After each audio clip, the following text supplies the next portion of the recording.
One letter, one missing document, one assumption, and their lives were destroyed. Thousands of families were unjustly branded as fraudsters. Their lives fell apart.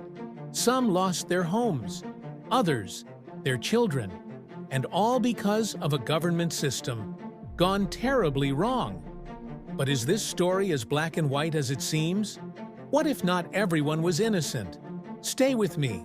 The truth might surprise you. This is the story of the Dutch childcare benefits scandal, told not by journalists or politicians, but from someone who works inside criminal investigations. Welcome to Dutch Crime Files.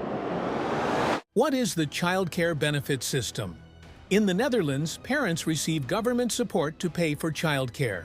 It's called kinderopvangtoeslag. The benefit is managed by the Dutch tax authority, and it helps working parents afford daycare or registered childcare providers. Eligibility depends on income, employment hours, and family status. Payments are made in advance based on estimates. A system built on trust. But that trust came with risk. What made the system vulnerable was its complexity. Many parents didn't fully understand the conditions or how to correct small errors. Meanwhile, the digital communication from the tax authority was often impersonal, automated, and filled with legal jargon.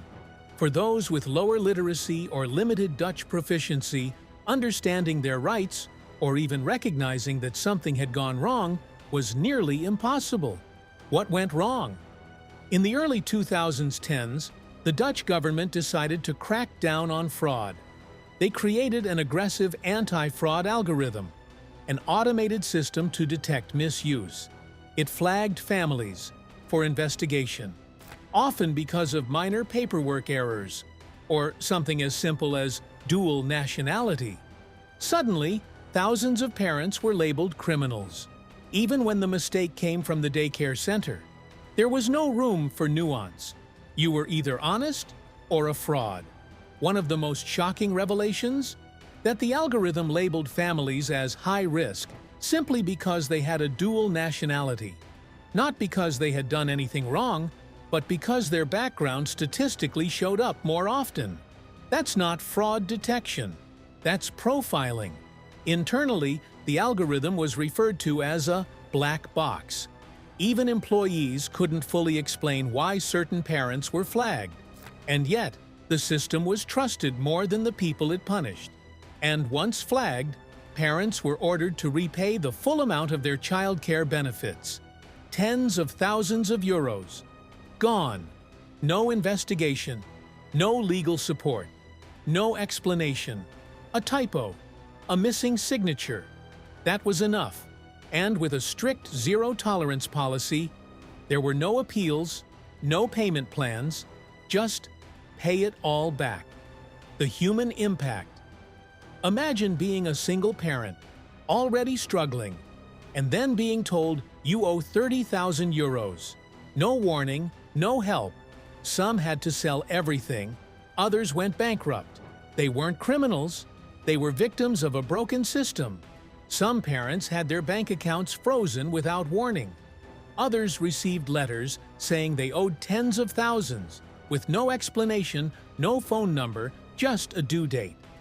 One mother reportedly received 18 different letters in a single week, each contradicting the other. Over 26,000 parents were affected. Many were immigrants. Most had low income. The damage wasn't just financial, it was emotional, psychological. Children were placed in foster care, not because they were being abused, but because the state had wrongly accused their parents of fraud. In some cases, families were still dealing with the consequences years later. Marriages collapsed, jobs were lost, children developed trauma-related conditions. And although some parents received compensation, no amount of money could undo the stigma or the emotional harm caused by years of fear and humiliation. Who was responsible? This wasn't a case of a few mistakes. It was systemic. Internal memos show that employees raised concerns as early as 2014, but those concerns were ignored. The tax authority had internal warnings as early as 2014, and external whistleblowers even reached out to members of parliament. But nothing changed until the media broke the story years later. In 2021, the entire Dutch cabinet resigned, a rare political reckoning. But for the families, it was too little, too late. Even when the Prime Minister resigned, many of the officials responsible remained in government. Some were quietly shifted to different departments. Others, promoted. Compensation was promised, but delays kept coming. As of this year, each case is supposed to be fully reassessed. Parents must receive the money they're owed. With interest, and more than money, they deserve recognition, apologies, and peace. The government has pledged to complete compensation by the end of 2027. Still, trust in the system has not recovered. Public confidence in the tax authority and in the broader government remains shaken. Many citizens now question whether automation, efficiency, and cost-cutting have replaced the core principles of service and justice. And those questions aren't going away. As an investigator, a nuanced reality. As someone who works in investigations, I've learned one truth that rarely fits into headlines. Yes, the Dutch childcare scandal caused enormous, heartbreaking damage. Thousands were wrongfully accused and lost everything. But not everyone was innocent. Some individuals did commit fraud. Some took advantage of a system meant to help those who genuinely needed support.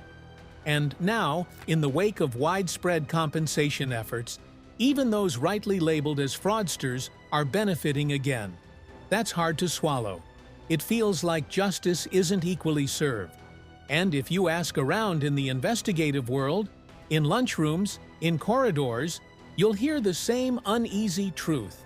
We're watching some of the same names reappear in new roles, receiving new funds. Some victims are now consultants. Some are now lobbying for changes, while we know their original case was fraudulent. There is a quiet frustration within enforcement circles. Because when you work on cases where the line between mistake and manipulation is razor thin, you start to see patterns others miss. You notice when people present themselves as victims, but use the same tactics they once exploited to gain again. This time through sympathy. No system is perfect, but rewarding those who knowingly cheated undermines trust, not just in government, but also in the very people who genuinely suffered and deserve repair. This imbalance, this gray area between right and wrong, is something the public rarely hears. But it's something we, on the inside, live with every day. Because justice is not just about identifying guilt, it's also about recognizing nuance. This scandal didn't just happen in the Netherlands. It could happen anywhere. Because when we trust technology more than people, the results can be devastating. If this story moved you, share it. More people need to know what went wrong. And if you want more true crime, from a Dutch perspective, like, subscribe, and hit the bell. This was Dutch Crime Files.